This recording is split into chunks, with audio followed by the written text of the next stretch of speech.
Hi అండి. ఈరోజు recipe వచ్చేసి గుడ్డు బ్రొకోలీ కర్రీ అండి. ఎలా తయారు చేయాలో చూపిస్తున్నాను. స్టవ్ మీద కడాయి పెట్టుకొని 2 టేబుల్ స్పూన్ వరకు ఆయిల్ వేసుకోవాలండి. ఆయిల్ వేడెక్కినాక ఒక పెద్ద సైజు ఆనియన్, 2 పచ్చిమిరపకాయ జీలకలు వేసుకొని ఉల్లిపాయలు మెత్తబడినందుకు వేయించుకోవాలండి.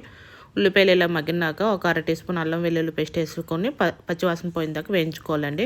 అల్లం వెల్లుల్లి పేస్ట్ వేగినాక ఒక మీడియం సైజ్ టమాటాని చిన్న ముక్కలుగా కట్ చేసుకొని వేయించుకోవాలండి. టమాటా అనేది సాఫ్ట్గా కుక్ అవ్వాలి. ఈ విధంగా కుక్ అయితే సరిపోతుందండి. ఇందులో నేను ఒక 150 గ్రాములు బ్రొకోలీ ముక్కలు వేసుకుంటున్నానండి. వేడి నీళ్ళు 5 నిమిషాలు ఉంచుకొని మంచినీళ్ళతో బాగా వాష్ చేసుకొని వేసుకోవాలండి. ఇందులో నేను కూరకు రుచికి సరిపోయినంత ఉప్పు, 1/2 టీ స్పూన్ పసుపుని వేసుకొని ఒకసారి బాగా కలుపుకొని హై ఫ్లేమ్లో మూత పెట్టుకొని 5 నిమిషాలు ఇంకించుకోవాలండి.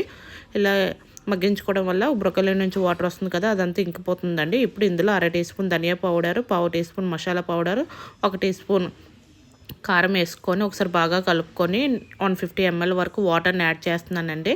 వాటర్ని వేసుకొని ఒకసారి బాగా కలుపుకొని మూత పెట్టుకొని వాటర్ ఇంకిపోయినంత వరకు ఉడికించుకోవాలండి.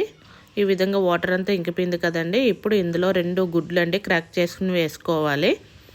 ఇలా గుడ్లు వేసుకొని మూత పెట్టుకొని ఒక 2 నిమిషాలు వదిలేయండి. గుడ్లు అనేవి గట్టి పడతాయి. ఇలాగా మనకి ఇదిగోండి, గుడ్డు అనేది కొంచెం గట్టి పడినాక వీటిని ఒకసారి బాగా మిక్స్ చేసుకోవాలండి. చిన్న చిన్నగా ముక్కలుగా చేసుకుంటే సరిపోతుంది గుడ్డు అనేది.